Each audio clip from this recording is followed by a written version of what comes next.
think some of us will be glad to see this year go. We'll start all over again in another month. I'm Catherine Hedgepeth. I am the current president of the Lower Cape Fear League, and we're very glad to have you here. Hope everyone had a very safe Thanksgiving.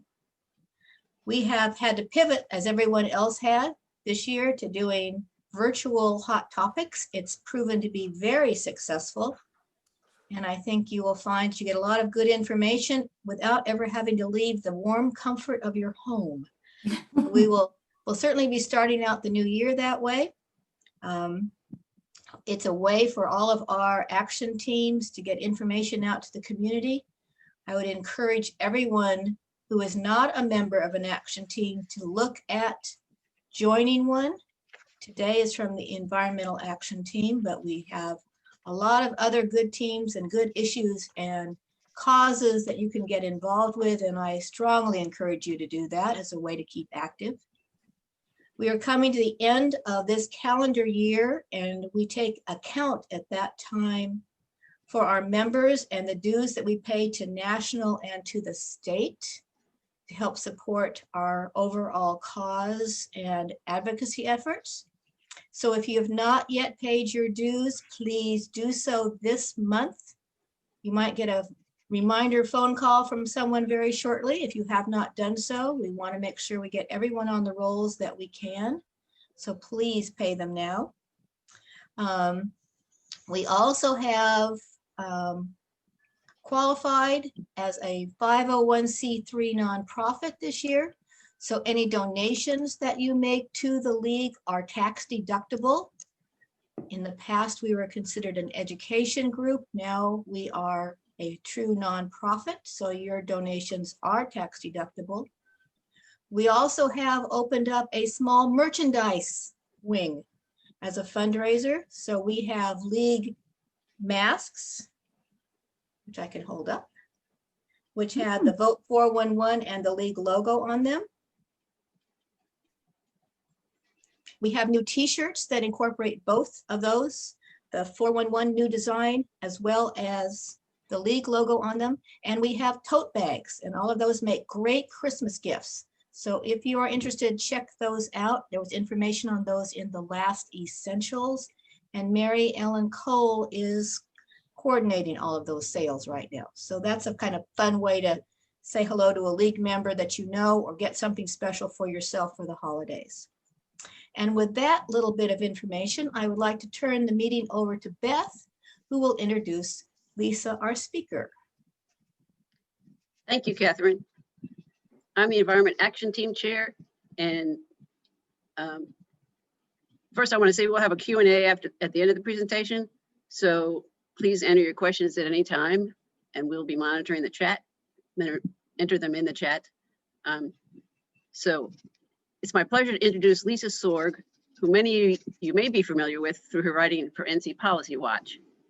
Lisa joined NC Policy Watch in July 2016 as an environmental reporter.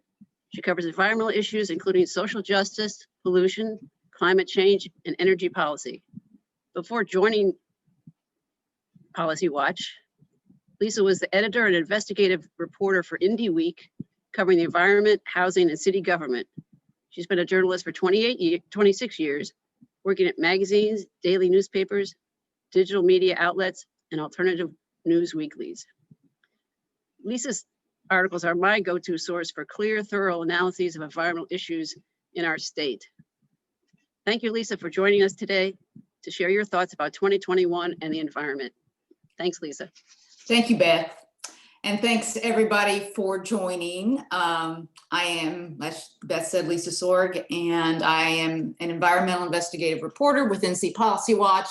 And today I'm going to talk about several topics, kind of a look back at the 2020 session, which was, and some of the environmental justice issues, also looking forward to 2021. And what you can do and issues that you should be tracking and aware of so that you can remain engaged with the havoc that is inevitably wreaked whenever the legislature convenes. So I'm going to share my screen, and because I do have a PowerPoint that will, there we go. Can everybody see that? Yes? Okay, great. This is a picture of the Haw River, which you should care about because it feeds the Cape Fear. This is up by Pittsboro at the Baden Bridge. It's a beautiful, beautiful area. Unfortunately, that water is highly polluted with 1,4-dioxane and perfluorinated compounds, which I'm guessing you've heard of PFAS because you live in the lower Cape Fear. You probably have heard of 1,4-dioxane, both of them toxic compounds. And the Haw, which starts actually up in Greensboro, Reidsville area, and then goes through Pittsboro, Jordan Lake, and then joins the Cape Fear and comes all the way down to you folks. So what goes in up here comes down to you. And that's why, you know, that's the saying, we all live downstream. And I'll be getting to that in a second. So speaking of PFAS, our favorite folks, Chemours and DuPont, I wanted to give you an update on what's happening in that arena. The Attorney General, Josh Stein, launched earlier this year an investigation into Chemours and a lawsuit into their polluting of the Cape Fear River up by Fayetteville.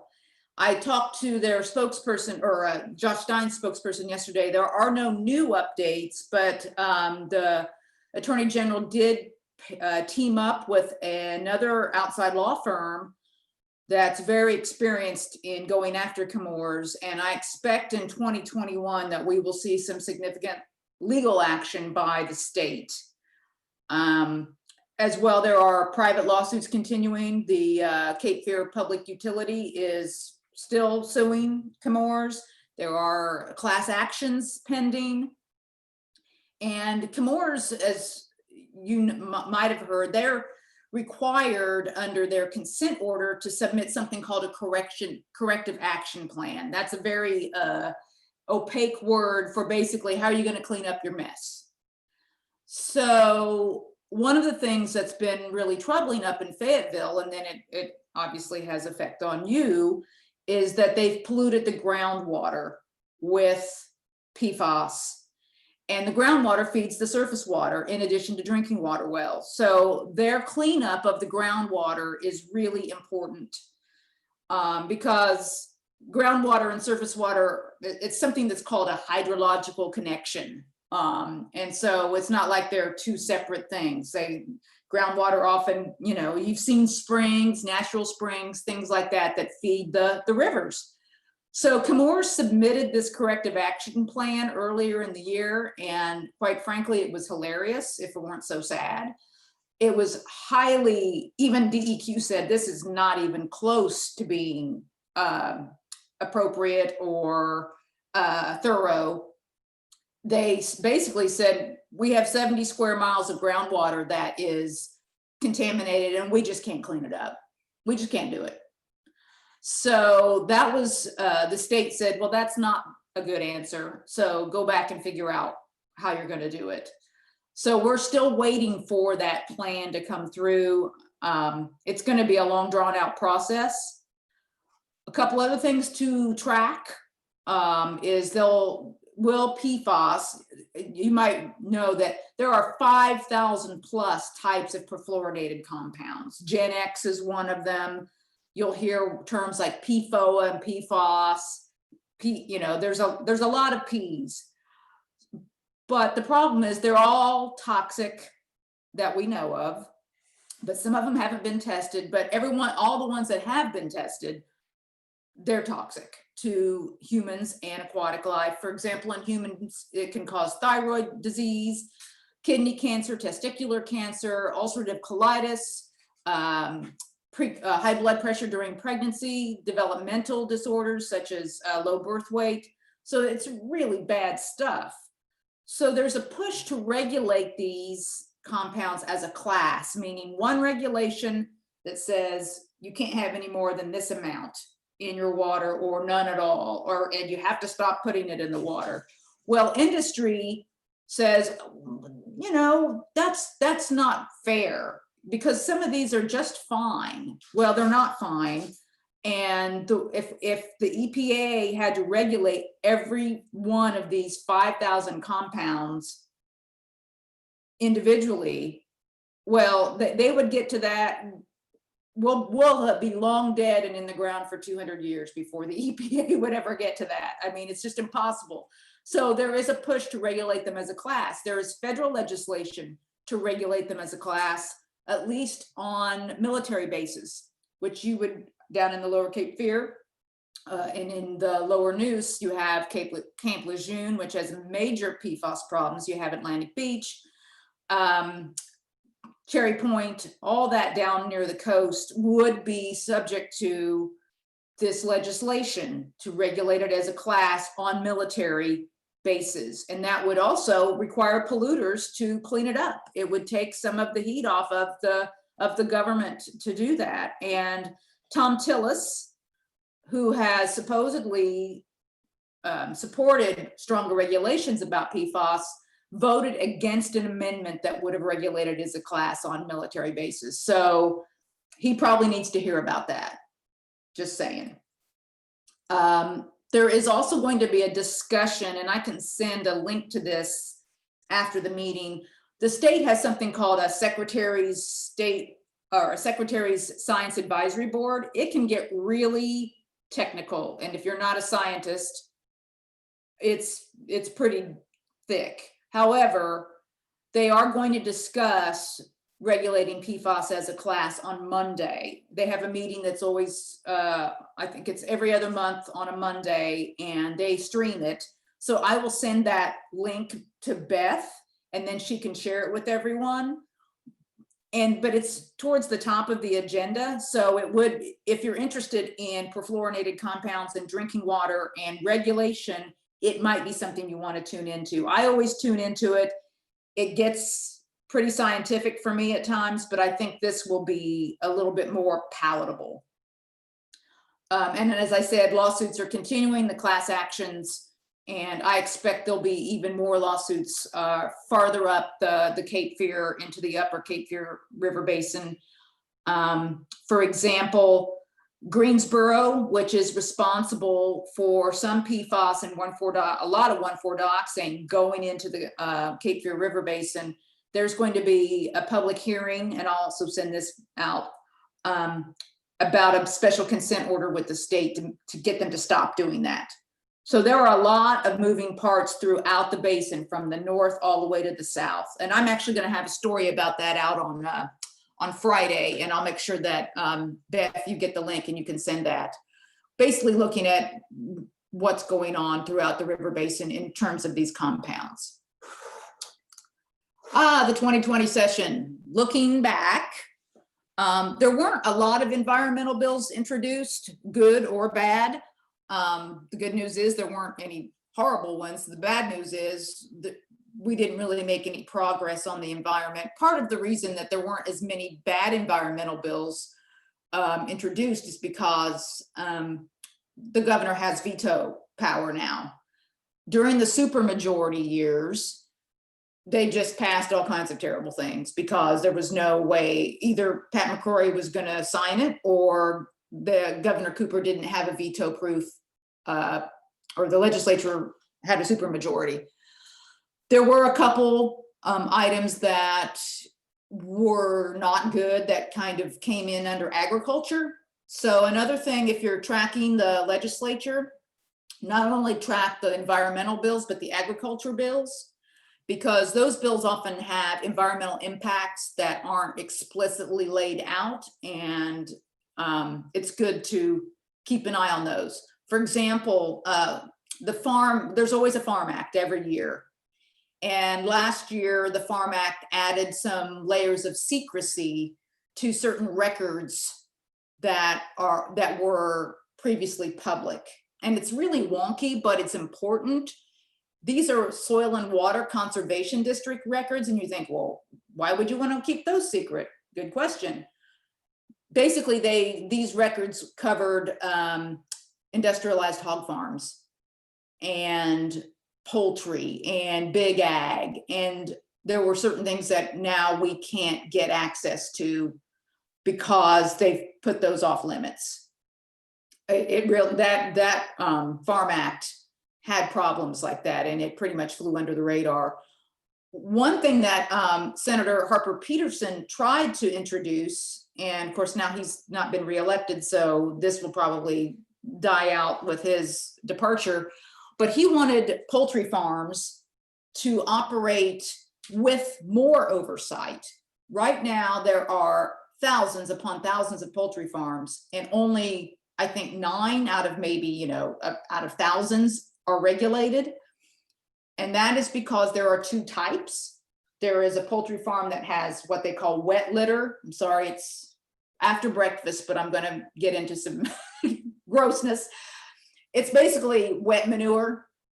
Those have to be regulated, but everything else that uses dry manure is not regulated. The state doesn't even know where they are. There is no map. There is no database. The only way you would find out where a poultry farm is if you went to each county and looked and see if there were barns being built. You could look at construction permits or the planning and zoning. But just, the state has a database of all the hog farms and the cattle farms and horse farms even, that are subject to regulation, not for poultry.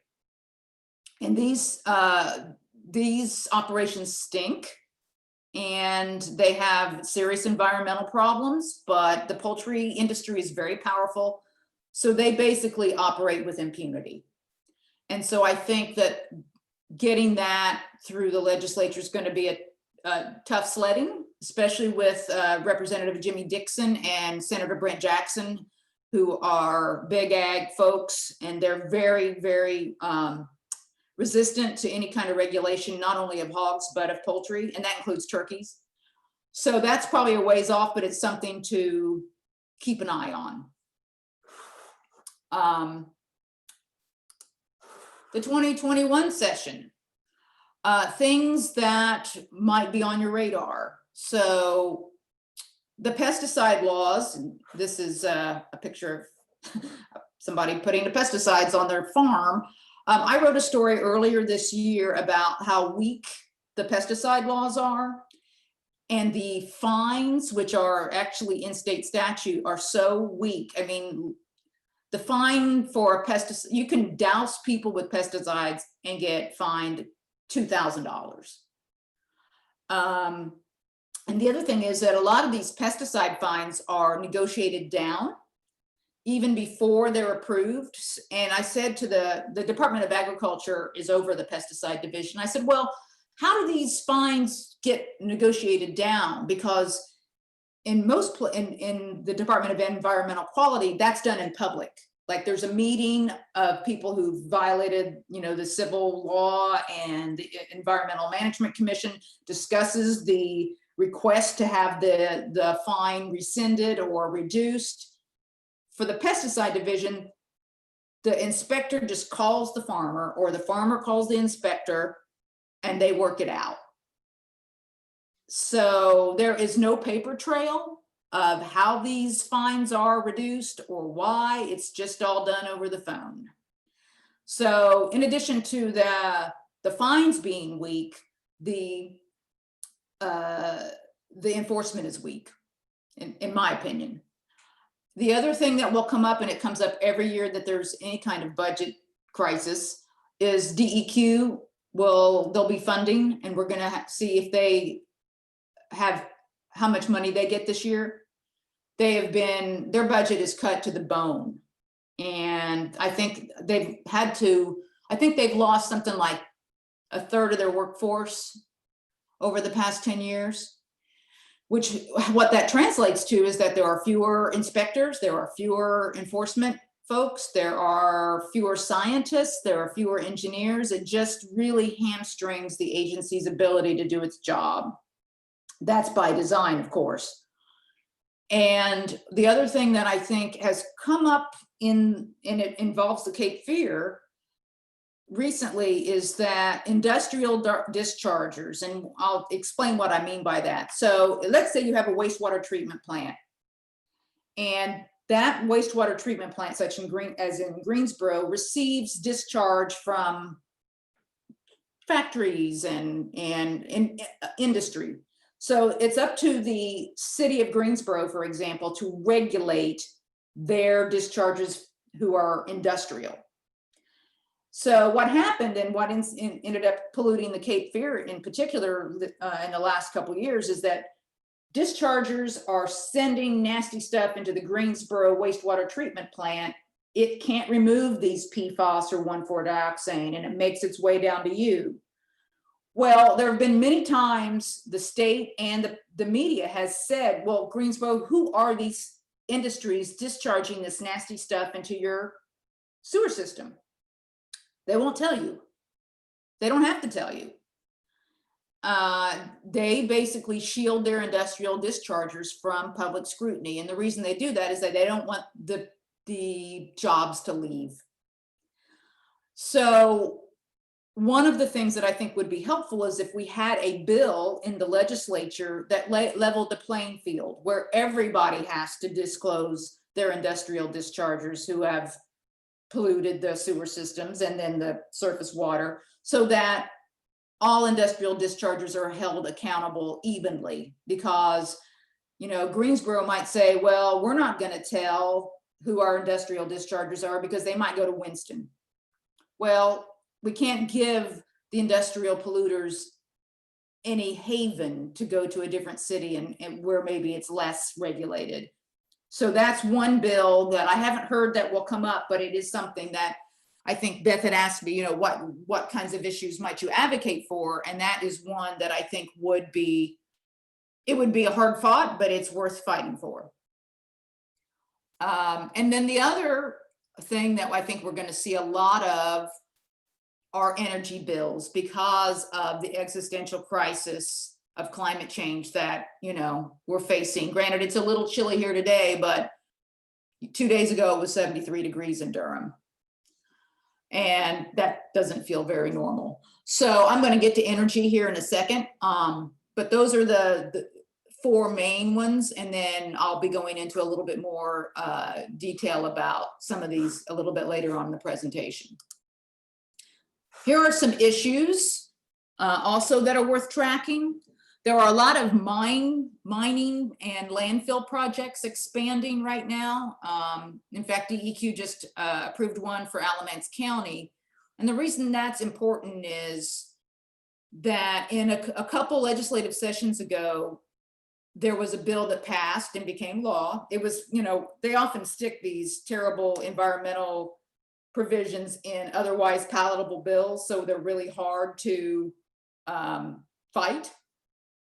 But mines and a lot of landfills now have something called life of site permits, which means once I get a permit, I don't have to have it renewed until for like 30 years. Used to, you would have to come up every so often. There would be public comment. There would be time for the public to say, hey, this landfill stinks, or the truck traffic's driving me crazy, or my water, I have a private well and I've got brown ice cubes. Now you can complain, but the permitting process is much more opaque and it is a lot less public involvement. And so as a result, we are seeing permit applications for mining projects all over the place. And that's why we're seeing them, because now they have essentially carte blanche ability to, once they're in the ground, they're there.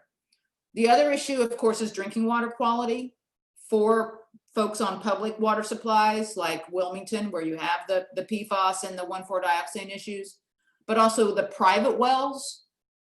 One thing that a lot of people don't know is that public water systems are governed by the Department of Environmental Quality. And there is something called Drinking Water Watch that if you go to the Department of Environmental Quality website, and granted, this part of the website was down yesterday, and you type in Drinking Water Watch, you can see your utility and if there's been any enforcement, what kinds of contaminants maximums may have been exceeded. You can see who they buy water from and who they sell it to. It's very, very interesting. There also is something called the source water. It's called SWAP. forget what it stands for, that you can also put in search on the DEQ website, and it will tell you about your water system's vulnerability to pollution. I think drinking water quality is, I mean, it's something that we, it's not optional. And yet, for example, like in Pittsburgh and in Wilmington and Brunswick County, there have been serious, serious compromises to the drinking water quality. And we don't think of it, we think of bad water in terms of, third world and cholera and things, but there are other contaminants that are, frankly, cancer causing. And in private wells, you also have, fecal coliform and those kinds of issues, particularly near industrialized animal operations. The other thing that I think is worth advocating for, over the years, there have been fewer, they're called ambient air monitoring stations. And what that is, and you'll see them around sometimes near highways, the state has a network of air monitors that just see what's in the air around that area. It's helpful to measure ozone in the summer, for example. Well, that network has been greatly diminished. There are a lot fewer of those air monitors than there used to be. The problem with that is there are areas of the state that you have no idea what the air quality is. And then the outgrowth of that is people can say, industry can say, well, it looks like the air is fine here. Well, that's because it's not being measured. You can't enforce or monitor what you're not measuring. So I think getting that air pollution network or air monitoring network for pollution more robust would be very helpful for folks, because we just don't know. There's a lot of data gaps. The other issue is, and goes back to wastewater treatment plants and PFAS and how this kind of all is this circular, it's all connected.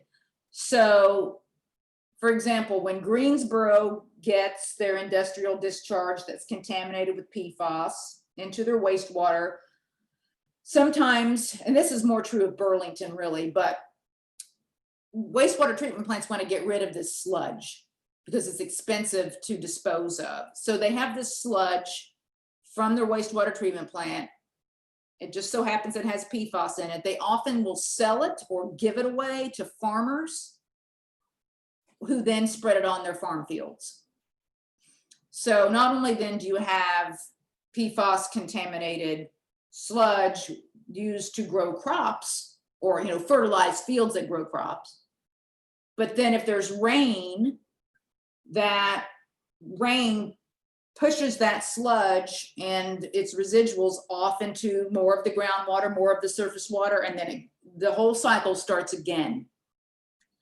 So the land application of biosolids, which is a wonky way of saying, wastewater sludge on farm fields, is a real problem.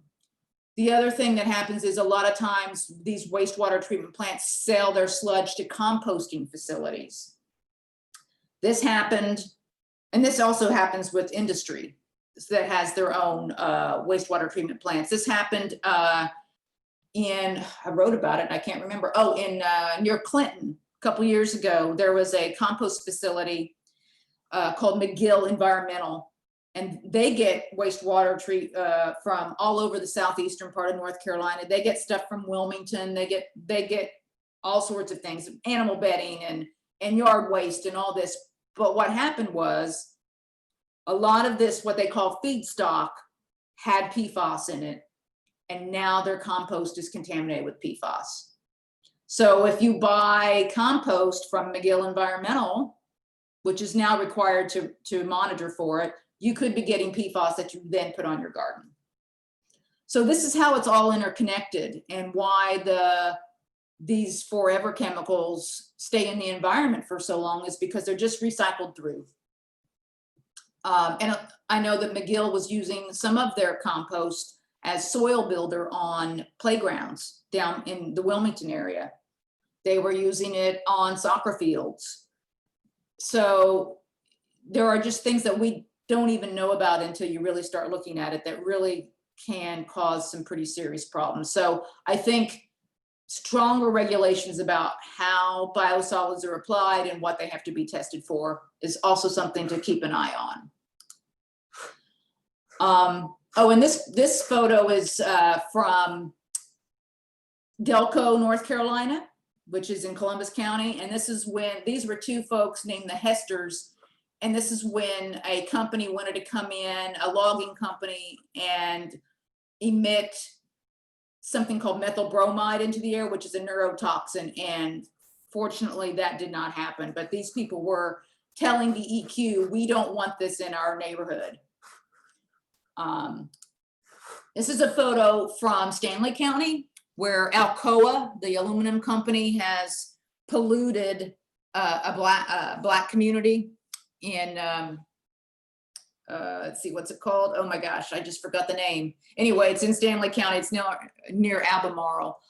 But anyway, this particular, West Baden, this is in Baden, North Carolina. And the black community, which was segregated and still is, but it was actually redlined, is West Baden, and that's where the Alcoa plant is. And it literally sits right in the middle of the neighborhood.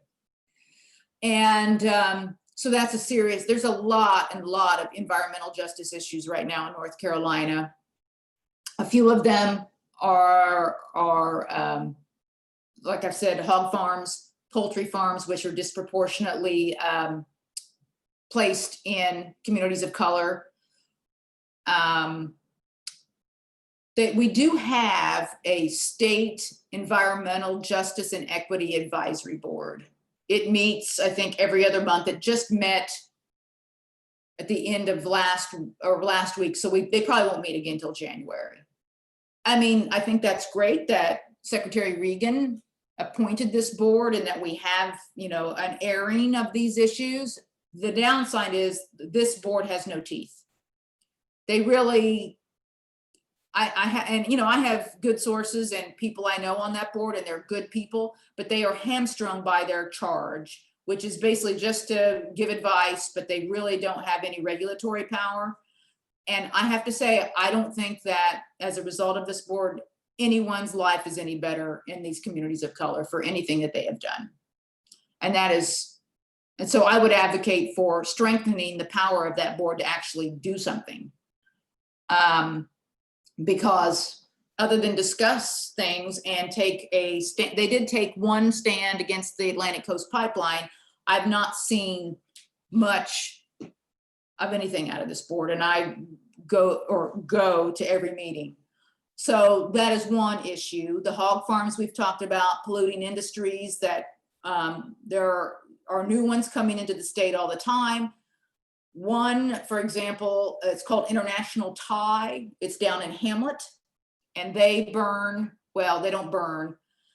They process creosote treated railroad ties, and they basically turn them into char is what they call it, but they pollute, and it's going in Hamlet, which has already got several major polluters, and Hamlet is predominantly Black. You have Inviva, which I'll get to in the wood pellet section, which goes only into communities of color. And they basically get trees from North Carolina, which leads to deforestation. They chop these trees up into tiny wood pellets and ship them to England to be burned for fuel. So these polluting industries are going into not wealthy white communities, but communities of color, more of them every day. One thing that is interesting, and when you go on the DEQ website, if you're just kind of a wonk like I am, is they have something called a community mapping system. And the great thing about this is you can put in an address and you can see every permitted facility within your neighborhood, or you can zoom it out, zoom it in, and you'd be amazed. They have underground tank accidents, they have air permits, water permits. I mean, when you see all the dots on the map, you think, these are all the pollution sources. It's amazing. So it's called the Community Mapping System. It's on the DEQ website.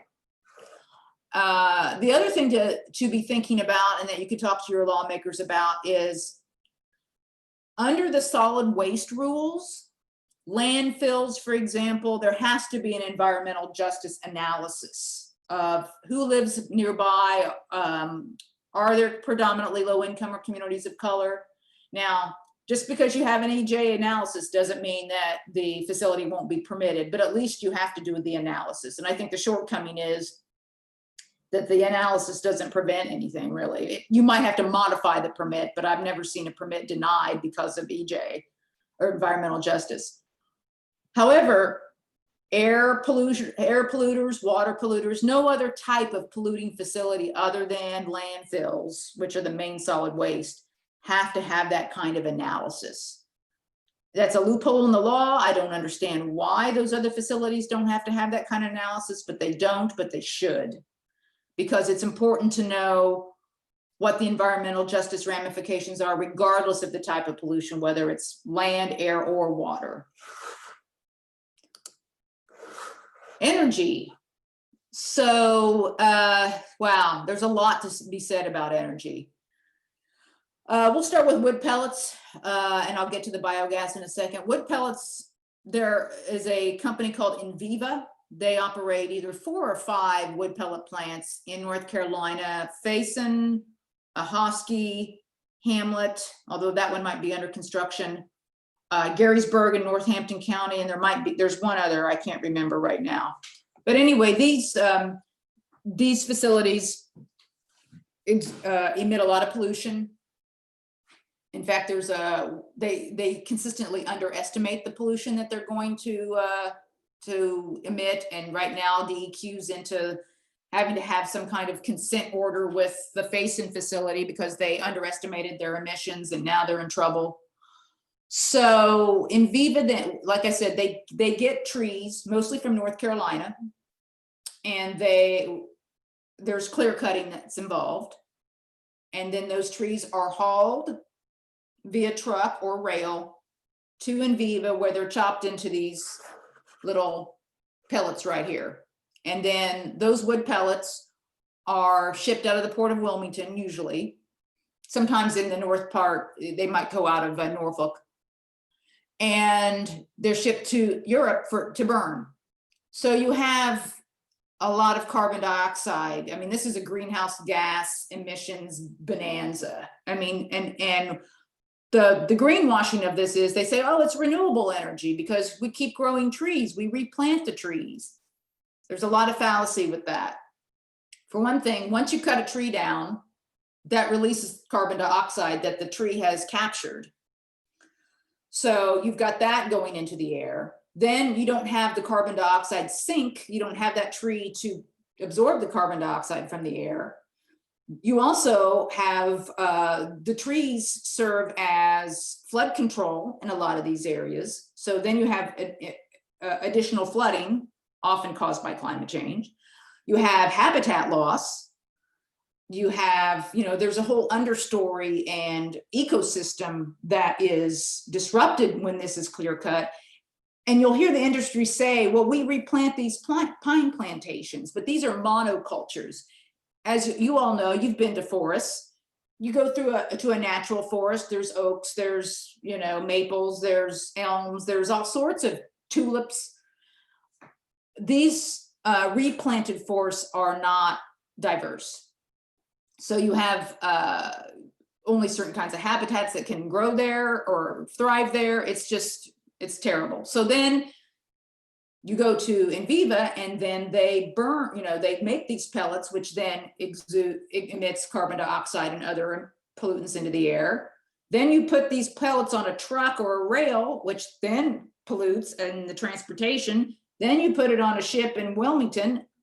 Again, more greenhouse gas emissions in the transportation. And then they burn it for fuel in Europe, which again gives you carbon dioxide. So it's just, I don't understand. This is an industry that has somehow convinced people that it's renewable, but it's not. So there needs to be tighter regulations on that. On a happy note, and I will get to biogas in a second, it's a little complicated. There's something called microgrids, which is really important for those of you on the coast, and also it's happening in the mountains right now. Duke Energy is experimenting with these microgrids that are more resilient to storms. In the mountains, it's snow or mudslides or rain. They have a lot of, or fire. And what this does, these microgrids are kind of self-contained, and so they're less vulnerable and can be fixed more easily in case of an emergency. They're decentralized. And also in the mountains, it's easier to do these microgrids because of the terrain. This could also work on the coast. So if you had a microgrid of, which also relies some on solar energy or wind on the coast in particular, then that grid is, if something goes out in Havelock, it wouldn't affect Wilmington or something. So it's better for resilience.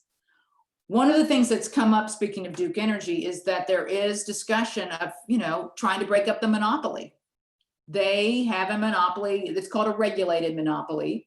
And what that means is, in return for basically being the only game in town, they have to have their plans approved by the Utilities Commission.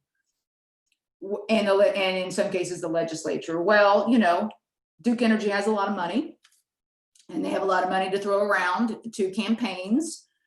And they exert an inordinate amount of power in this, and I don't mean that in terms of electricity, political power in the state.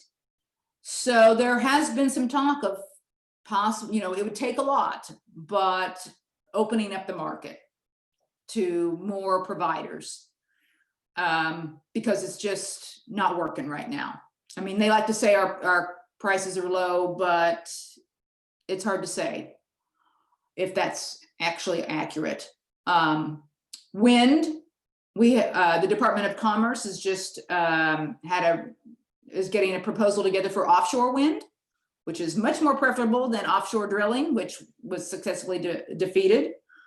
Another thing that's in the renewable energy portfolio standard, it's known as the REPS, it passed in 2007, is that there will be more energy efficiency requirements in there. Right now it's very low, if any. And energy efficiency, while not as sexy as solar and wind and all these battery storage, it's still the cheapest way to go if you can make sure that your house heats and cools efficiently. I mean, I think you remember, my grandmother in the old days had a house with with the transoms, that would over the doorways that would allow the flow of air. I mean, folks knew how to deal with that in the old days, and now houses are built much differently. So the heating and cooling systems are much different. I want to get to biogas before I get to the Executive Order 80, because biogas is part of the energy plan for North Carolina. There's pros and cons. The pros of capturing biogas from, say, a landfill or a wastewater treatment plant are that it gets the methane out of the air. One of the major controversies right now is there's a biogas plan for hog farms that would go through a pipeline in Sampson and Duplin counties. There are already some biogas projects on poultry and hog farms, but those generate electricity on the farm, which is much different than building a pipeline through a Black community. So I think that one of the cons is that you've got to build a pipeline. Two, that it still does not address the open lagoons and the spray field system. I mean, it actually entrenches that type of technology that's way outdated. So biogas has promise, but the way it's being deployed, at least in animal agriculture, is subpar. So I would encourage you to keep an eye. It's called Align, ALIGN, 2 words. Align renewable natural gas is what they call it. And while it is very important to get methane out of the air, there are better ways to do it. And this biogas has to go to a new facility that then has to condition the gas so that it can go into a natural gas pipeline, and it in itself pollutes. So it's not a clean, this is not clean energy. And then lastly, Executive Order 80, which was the clean energy transition and clean energy plan. There have been a lot of reports come out about that. And there is one more report. I'll come back to this. Yes, the DEQ has a greenhouse gas carbon reduction report. It's due by the end of this month. And the legislation could be introduced as a result of whatever is in this report. So I will be writing about it whenever it's released, but it is definitely something that you'll want to flag and see if there's legislation that needs your attention, or possible legislation recommendations in it that you could then call your lawmakers about. I think there was a question that was posed about climate change and development on the coast. This was, I took this photo right before Hurricane Dorian hit, although this was down by in North Topsail, and it wasn't up by in the northern part of the coast, which actually took the brunt of that. There is something that you might find interesting. It just came out yesterday. Excuse me. There's a website called climatecentral.org. And they put out a report yesterday that shows affordable housing that's along the coast nationwide, and where it's most vulnerable to climate change and sea level rise. And it's pretty amazing about, affordable housing, which it mostly comes under the feds, and where it's built. And they're, trying to keep it, it's either there and these folks are going to have to be relocated, or it's being built too close or in floodplains. And so this happens on the coast. You guys know it better than anybody. It's very much a local decision. It would be great to see legislation that would rein in that development. And it's kind of ironic that when the legislature wants to control local governments, they pass laws that do that. And when they don't, they just let the local governments do whatever they want to do at their convenience. And this is a case where they are not, the legislature isn't touching it. I think they think it's, radioactive for them to get involved in local development decisions. But I would urge that there needs to be no more building on the coast in these sea level rise areas. It makes no sense. And, especially if it's affordable housing. Now, we have some affordable housing inland that is in floodplains. That in Fayetteville, there is a public housing complex on the Cape Fear River in downtown, or maybe it's near downtown Fayetteville. And the problem is, whether it's rentals like affordable housing or it's owner occupied, these buyout programs can only buy out so many houses. And I think one of the things that we don't consider is, and this will happen as people have to leave the coast, is the loss of culture and identity.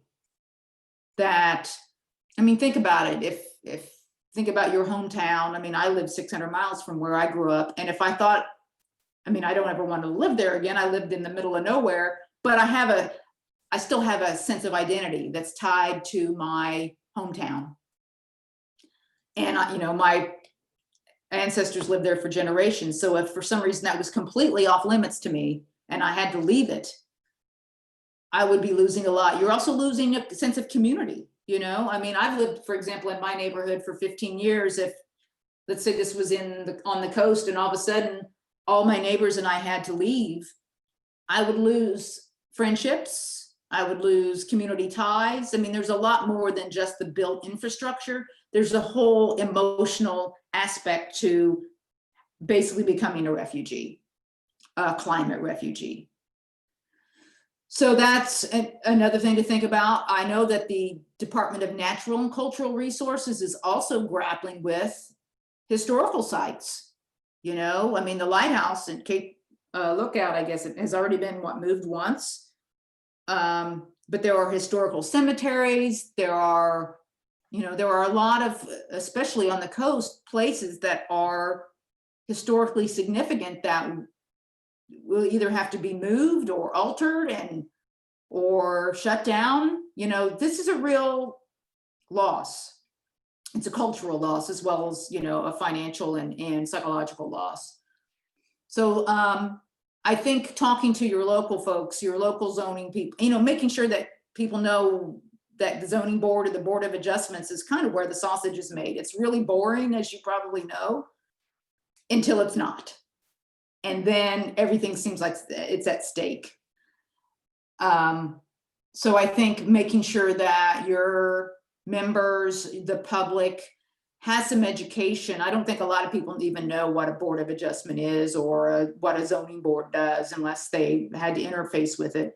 But I think there's some civics lessons that could be really important to give to people. Again, the big report from DEQ due out this month. Legislative session convenes on the 13th of January. Now, they generally don't really get rolling until February in terms of their committee appointments, but you're going to start, the sausage machine starts on January 13th.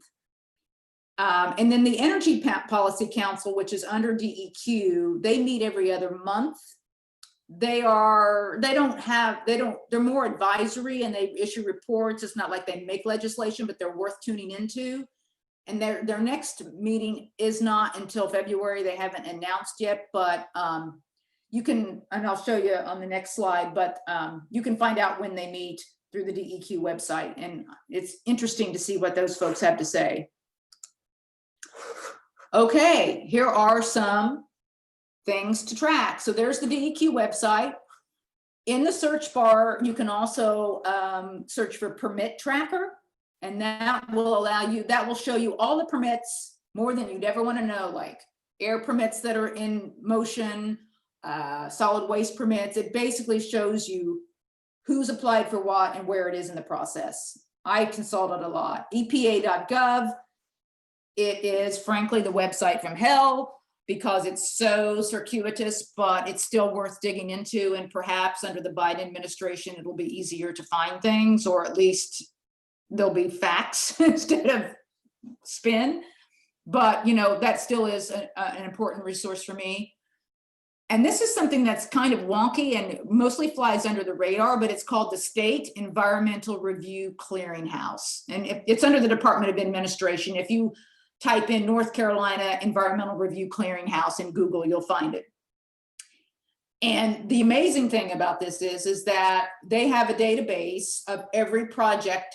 Like if a Sheets is going to be built and needs an environmental impact statement, if a wastewater treatment plant, all these projects that need some kind of environmental assessment are in this bulletin, and you can see what's being proposed and built, and that includes housing. So not a lot of people go to this website. I love it. And it even has, what has been proposed for solar farms.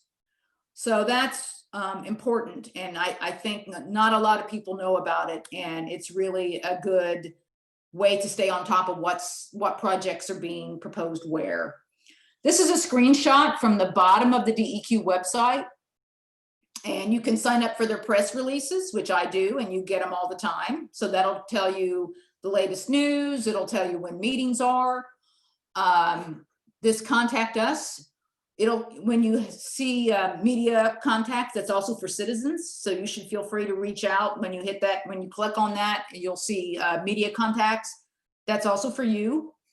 Public notices and hearings. For example, at 11 o'clock, I think today, there is some kind of public meeting about international paper, maybe in Wilmington wants to have some kind of, there's a hearing about some kind of permit there. So I go to that every day just to see what's cooking. And then the DEQ commissions, Coastal Resources, Marine Fisheries, the Environmental Management Commission, which is where a lot of the sausage is made. And there's agendas and PowerPoints. There's all sorts of educational resources on the commission's websites. Those commissions are always streamed. And so you can, dip in and out as you wish. And then finally, this is how you can reach me. This is a happy note. There's a division in DEQ called Division of Mitigation Services, and they go out and they restore landscapes. And this is a landscape that they restored in East Wake County. And that's a cardinal flower and some kinds of little butterflies. So I look at that when I get down and in the dumps. So anyway, this is how you can reach me by email. This is where I am on Twitter. And I'll be happy to answer any questions. Thank you so much, Lisa. That was terrific information. And I'll hand it off to our team, Priscilla and Bridget, to ask the questions in our chat. Okay. All right, so Lisa, we have a couple questions regarding Comores, and I will try to see if I can combine them. Actually, I can't, but regarding Comores, are there other states that are impacted by Comores dumping of toxic chemicals? Yes. So Comores and 3M, New Jersey, Michigan, Minnesota, Ohio, and West Virginia. I mean, these chemicals are everywhere, including the Arctic, but those are where the major discharges have been. So there are a lot of community groups in those 5 states, and I'll repeat it: Minnesota, Michigan, New Jersey, New York. And was there another one that I've forgotten already? Well, those are the 4 big ones. Oh, Ohio and West Virginia. So, and it's in some cases that it was DuPont before Chemours was formed, but DuPont, 3M, Chemours, yes. So those are the big states where there has been rampant pollution from them. And there are a lot of community groups that are fighting for cleanups, and several of those states have initiated their own regulations of what can be in the drinking water that are much stricter than what North Carolina has. Okay, thank you. And the other question about Comores, is there a date by which the corrective action plan for Comores is due, or is it likely to be continually expanded? Well, I think it's supposed to be due by the end of the year, but I think they keep getting, extensions. So I think it's TBA, but yes, they keep getting extensions, and, they keep getting, and also what will happen is that if it's still not good enough, which is likely, they'll have to do another do-over. At some point, there'll be a public hearing about it. And the draft corrective action plan, there was a public comment on the draft, and everybody was like, no. And so when the new one comes out, there will be another public comment opportunity. Okay. Let's see, we have time for a few more. So this is regarding hog waste. Do you have information about projects to convert hog waste into usable energy? Oh, you already kind of talked about this. I think you covered that, the pros and cons. Okay, Yeah, sorry. and I can, I'll put a link to the story in the chat. Okay, thank you. I think we have a couple of questions too, Bridget, on the effect of the legislature and also the effect of the Biden administration. Right, One- I was going to get to that. I was going through all the toxins first and then going Okay. through the positive things so we can end on a positive, Oh, that's a good idea. hopefully positive. Yeah. Hopefully. Okay, because there's one more about kind of the toxins. And this is on the, says, are you familiar with the 2 logging fumigation sites at the port that are using methyl bromide? Yes. And the fact that we're all being exposed in Wilmington to these greenhouse gases, which a greenhouse gas, which is a neurotoxin. And the Yes. regulations are imposed only increase the levels of exposure to greenhouse gases. Yes, I am aware of those methyl bromide sources, and I need to look, and I'll be honest, I haven't looked to see if those permits are going to be updated. They should be with the new rules, but let me make a note And I'm sorry, Sharon Valentine. Yes, I'm sorry that I don't have the most recent information about that, but I will look. But yes, I am familiar with the fumigation sites. Yeah, they are going to update them. But once they're updated at the end of the month, they're going to issue the permit for the one plant that is building 30-foot stacks into the air. Mm, To put the gas into the air. They will be permitted for 8 more years. oh, wow. Okay. Yeah, I'm real going to do a story about that. That's really bad. Thank you for telling me. Thank you. Okay, so the last few questions are more like action plans and hopefully good things that happen. So I'll kind of combine these. So there's a question with, will President-elect Biden's proposed focus on climate change at the federal level affect issues at our state level as far as water? I think and air that's quality? possible. It depends on what they are. I mean, if the EPA, if whoever he appoints to the EPA,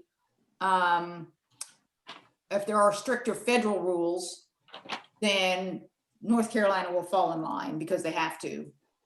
So I think that is one positive, is that if we can actually get, the Trump administration rolled back so many regulations, especially regarding climate change and air pollution, that, Biden is going to have to come in and basically put the toothpaste all back in the tube, which I think will be easier. I mean, if Trump can do it by executive order, so can Biden.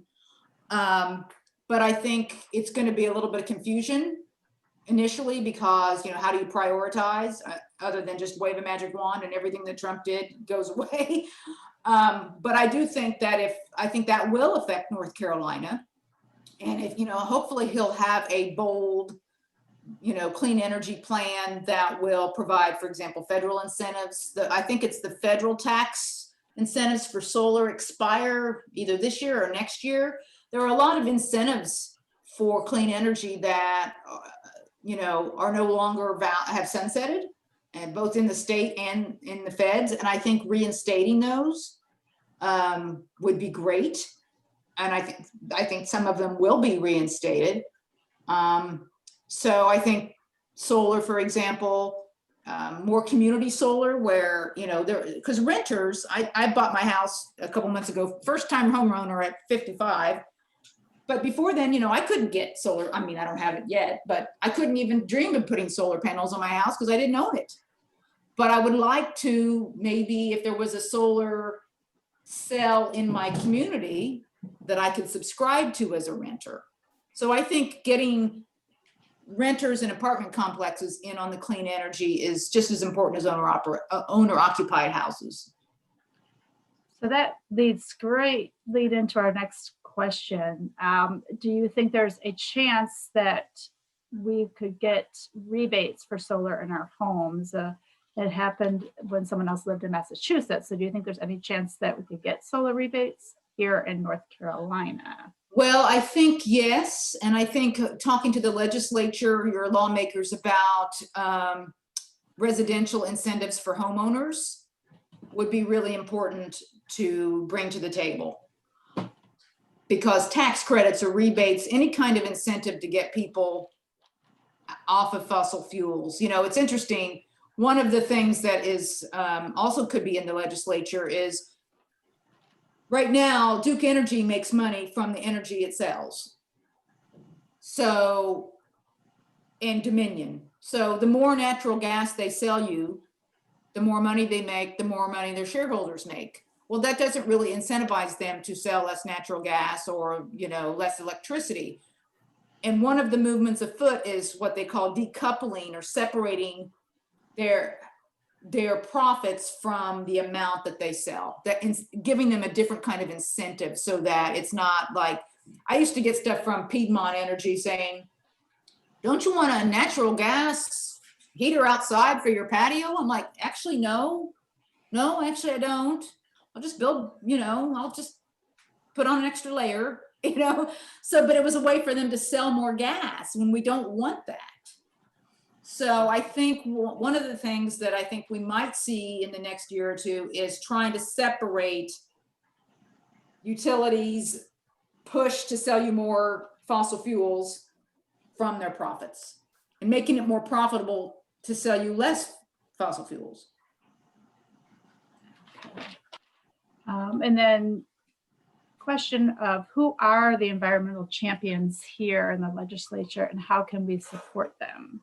Well, Pricey Harrison, and she represents Greensboro out that way. I'm bringing up the member list to see if there's anybody. So in the House, I would say John Autry, he's in Mecklenburg. Let's see, Pricey Harrison, Billy Richardson, he's in Fayetteville. And these are just, I mean, Susan Fisher. Let's see here. I'm trying to see if there's anybody else. I'm going to look in the Senate too. I'm trying to see if there's anybody down your way. Sadly, some people in Wilmington, I mean, I thought Harper Peterson did as much as he could, but now Mike Lee is in the Senate there. Greg Meyer, who's in Caswell and Orange. And looking down, okay, and Brian Turner. And now I'm going to look at the Senate. That was the House. And now I'm going to tell you who in the Senate. In the Senate. Okay.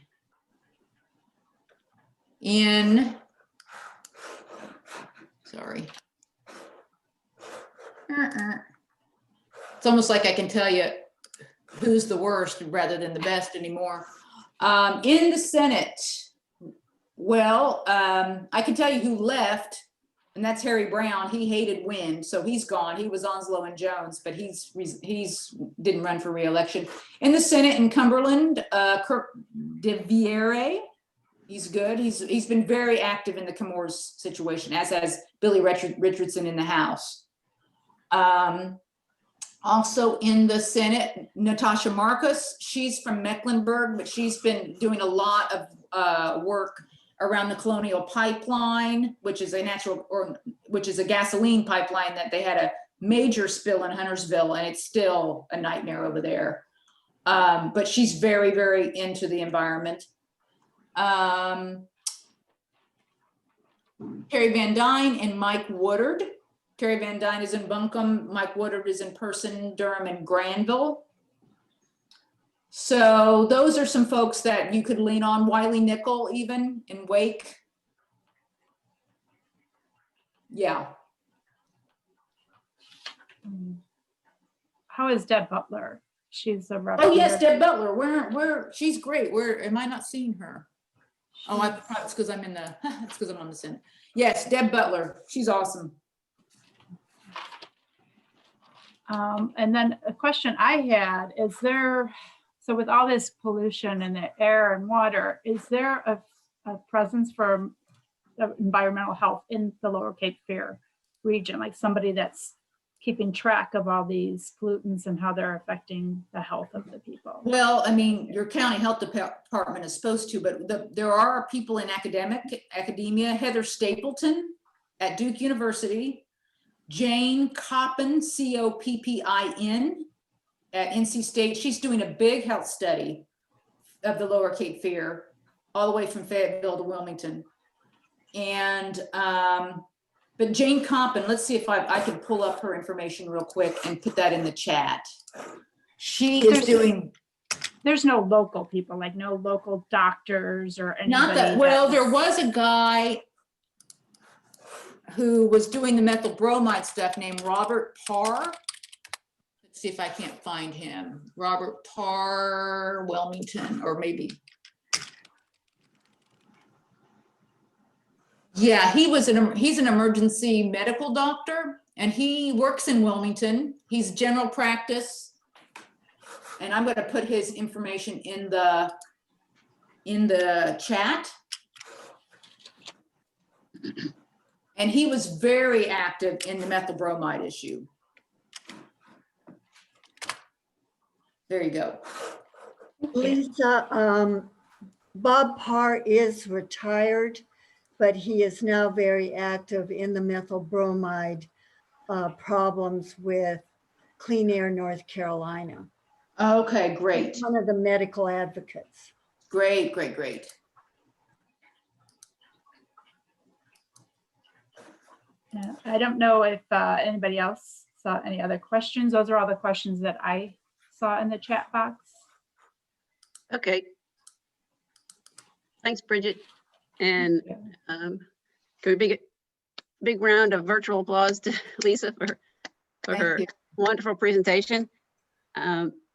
You've given us a lot of information to think about and to think about for our own individual advocacy and also for the league, for our league advocacy. And the timing is good because in the spring we start setting goals for the upcoming year. And of course, the General Assembly session will have to be monitoring that too. So really appreciate all this great information. I'm definitely gonna have to view it again to absorb it all. And on that note, we have recorded this Hot Topics and it will be posted to League Women Voter Lower Cape Fear YouTube. Again, thank you so much, Lisa, and thank you all who attended today. Hope you learned a lot and hope the rest of your day is great. Thanks, Lisa. Bye-bye. Thank you, everybody, and feel free to email me with story ideas or things you think I should know.